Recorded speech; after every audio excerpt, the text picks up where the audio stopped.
We're going to start this unit off talking about the 4 Fred principles that Cash mentioned in the intro. The first one is everyone makes a difference, right? So it really talks about how we all make a difference every day. Is that difference positive or negative? How are we influencing others? What kind of service, what kind of relationships are we building? There's a couple of quotes in here that I really like. He says, like, whatever you are, be a good one. Like, there's value in all of our jobs.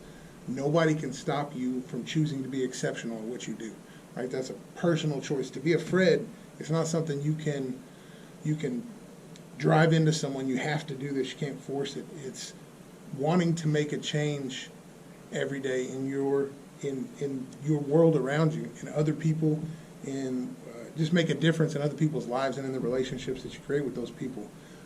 Having enjoyment and enthusiasm in what you do is contagious, and it makes people want to be around you and want to work with you. There's something he says here, there's no ordinary jobs or insignificant jobs, just people that feel unimportant or insignificant doing their job, right? And that's kind of part of, like, no one can stop you from choosing to be exceptional, right? So there's no unimportant jobs. Your job and your role is worthwhile, but if you don't feel that it's worthwhile or you don't feel worthwhile doing it, like, that's on you. Everybody at this company, and pretty much any company, their job serves a purpose. There's a reason that job exists, and there's a purpose they're trying to fulfill. And, like, if you aren't trying your best or trying to make an ordinary situation extraordinary, like, you're just letting yourself feel unimportant in your job, and you're doing it to yourself. Right? Do we have anything else on? Yeah, everyone makes a difference. I just think that ArcFab's a good example because there's so many people that touch a project as it goes through from sales to install that, like, even one can make a difference on it. So I think that just having that mindset that no matter what you're doing in the machine, like, you are a big part of it, you know. So yeah, there's not many roles that don't interact with other departments and other people at this company, right? Yeah. So lots of opportunities to be exceptional, or provide exceptional service, or build a relationship. Yeah, for sure. And I think about, like, the cross-function training modules that we've created too, is, like, really to highlight what the value and purpose is for every functional area in our business. And I think that, this book really highlights how all those teams, like, have to work together to create, like, a great customer experience, which is something that we're gonna get into later. So yeah, I mean, when it talks about, like, everybody makes a difference, when you think about a company or even if you're just, like, going to get your oil changed, like, you don't remember if you go get your oil changed and you go in and it's a 10-minute oil change and it takes 10 minutes and you pay the advertised price and you leave, you're not going to remember that you ever did that. If you go in and they forget to put your oil plug back in and oil runs around the building, you're going to remember that and you're going to talk about it for years to come. But at the same time, if you go in and they vacuum your car out and spray air freshener in there and they pull a coupon and gives you $10 off, like, you're going to remember that they did that. Mm-hmm. So it's the lighters and the negative are what people remember. Just the mediocre, I'm going to do the bare minimum. No one remembers that. It's not extraordinary. And that's how you make a difference for the good or for the bad every day. Yep. Yeah. Another line that stood out to me in this section related to this principle was to know more, notice more. And I think it just really, like, to me, like, an important aspect or attribute in any human being is, like, their own self-awareness and, like, just their ability to recognize, like, their place in the world, And so I thought that was, like, a really cool quote just to kind of encapsulate that. To know more, notice more. Mm-hmm. Yeah, I like that. And start by asking. You can start by asking your question, like the question in the book was. What kind of difference did I make today? So it's a simple question to ask, and there should be answers to that question at the end of the day. Hopefully they're good differences, not just bad. Yeah, so I think that's great. All right, the second principle is success is built on relationships, which I think really talks about, like, ArcFab in 2 ways. Both our customer base is the best customers are the ones we have the best relationships with, most repeat business. I feel like the money at the top, or the money we get from our top customers, like, far outweighs the huge group of random other people we work with. So we can't survive without those relationships. And then the other side of it is just all the, again, internal relationships, because everyone's interacting with each other. The strong relationships we can have between departments, between just coworkers, like helps us with our success. Yeah, something it says in there is success. You become successful when you realize that you're dealing with humans, right? Mhm. And that you're not just like, for my department, we're just not getting material brought to us, and we're not just delivering an awning to install. We're dealing with human beings. There's a person that's pulling that and bringing it to us. There are people we're delivering this to, and that's, when you view it that way and you understand that you're dealing with humans and not just a department, not just a role, it opens it up to be more successful. Yeah, and it goes into detail, like they have the 7 B's of relationship building. It's be real, be interested, not just interesting, be a better listener, be empathetic, be honest, say what you'll do and do what you say, which is another core value, be helpful and be prompt. So like I think all those are great examples of how to build relationships. Absolutely. Yeah.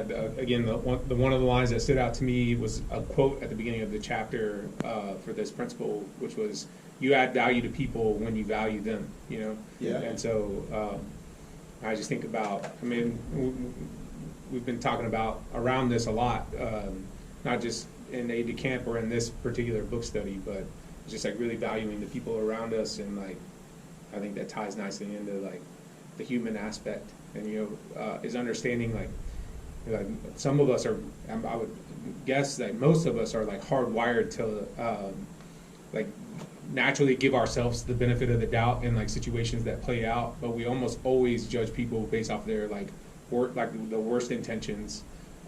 We judge their work and our interactions with them based off their worst intentions, but we give ourselves the benefit of the doubt. So it's like kind of fighting that natural instinct. Maybe it's not natural, maybe it's societal or whatever it is, but like fighting that and just really trying to see like the human element and seeing value in everybody around you. So, which is right along with principle 3, which is you must continually create value for others, and it doesn't have to cost a thing. So like just having us, like you said, think about people as not just a department, but like give them the value. If you value them, you're probably going to work harder and do better for them. Implement more of what the book says because you value them. And the object, they say in the book, the object is to outthink your competition rather than outspend them. I think that's something we do really well as a company. Like, I think that's something we strive for. So, yeah, it talks about competing with yourself, and not other people, not your coworkers, not people in other departments, but looking at competing with the job we could have done. In that aspect, it talks about not focusing so much on being employed, but focusing on being employable. That was one of my favorite quotes in the book, right? Because the skill sets that this book is talking about aren't, I can weld or I can manage people or whatever it is. It's being able to build relationships, and those skills make you employable. Being able to build authentic, be real, be authentic, be honest. I think it says a prerequisite for relationship building is trust, which falls into all that authenticity, right? yeah, for sure. So that's a skill set that is transferable to any industry and any job, right? And that's making yourself employable and not focusing on just being employed. Yeah, absolutely. Yeah, I think the quote from the book was the less observable competitor being the job we could have done. And I think. Again, it plays into stuff that we've been talking about, in this module. But it's just looking introspectively, looking at yourself, and like understanding that's who you should be in competition with is the person you were yesterday. And being a better version of that today. So there's a bunch of cliches that go along with that, but I thought that was a pretty cool line from the book. So yeah, and that segues into the 4th one, which is you can reinvent yourself regularly, right?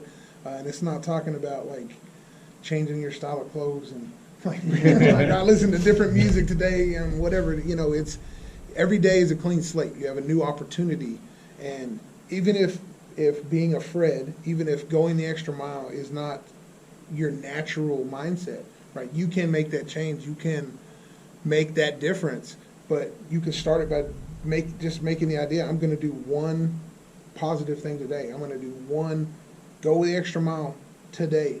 And before long, you've got a huge amount of go the extra miles that you've done. Yeah, and I don't think it would take really that long for people to really see that change and like value it and notice it. Like, I don't think it takes years to reinvent yourself. I think it can happen very quickly. Yeah, absolutely. I think sometimes it takes just seeing it in other people, And so in the book, there's a bunch of examples. The section in the book is called Other Fred Sightings, where like Mark, after seeing this in Fred, like developed this pretty high level awareness to like the characteristics, the attributes that make a Fred. And so there's a bunch of examples of that in the book. Like the book is, again, really short. It's an easy read. So it's not a huge investment in terms of time to take this in. So I really encourage everybody to check out the book, pay attention to the other Fred sightings, and think about in your own life, in your own world, like where you encounter people who are really creating value, where you've had these like amazing customer service experiences.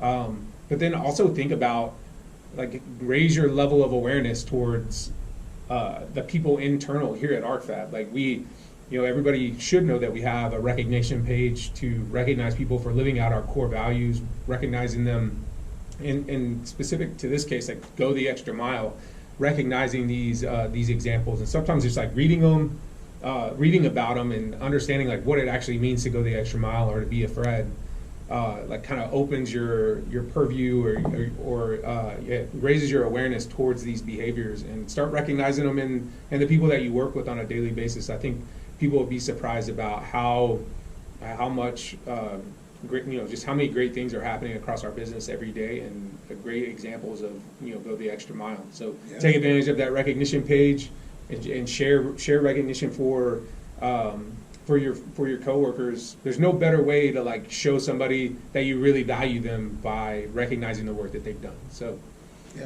Mark Sanborn talks a lot about motivation for being a Fred, right? And it's making sure that your motivation, most people have a desire to be significant, right? That's just natural in most people. But what motivates you to go the extra mile, it shouldn't be praise or reward. If that is your motivation, you're going to be disappointed, right? The recognition page is a great way for us to recognize each other, and that's what you want people to see.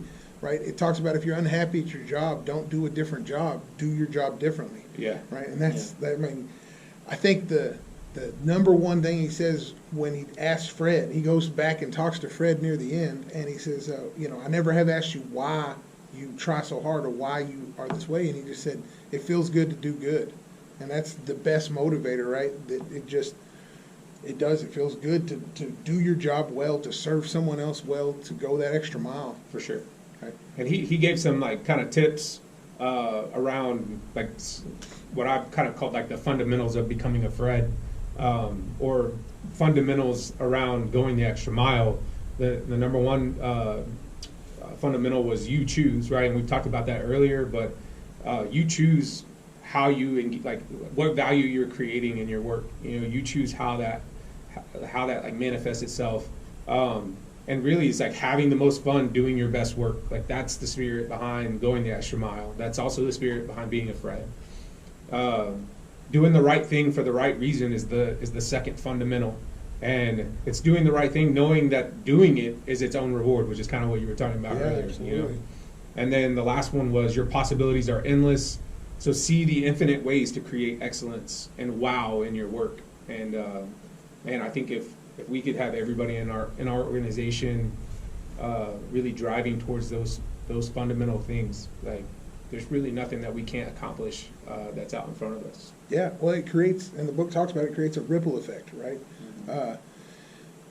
Enjoyment and enthusiasm is a blend of positive emotion and energy. Right? That's a lot like that. When you have that enthusiasm, people are going to want to work for you when you're doing interviews. People are going to want to work with you when you're the guy they're going to want to go to in that department. They're not going to want to talk to Grumpy Gus over here. They're going to want to talk to the guy who's always positive and always creating solutions and going above and beyond. Yeah, it's contagious. And what you just said also kind of just reminds me of Ted Lasso. It's like how his persona is, like you just want to be around him. So. For sure. Yeah. Well, cool. So in this, in the final section here, we're going to wrap this up, share our big takeaways, and get you guys onto the quiz part of this module. So stay tuned. Thanks.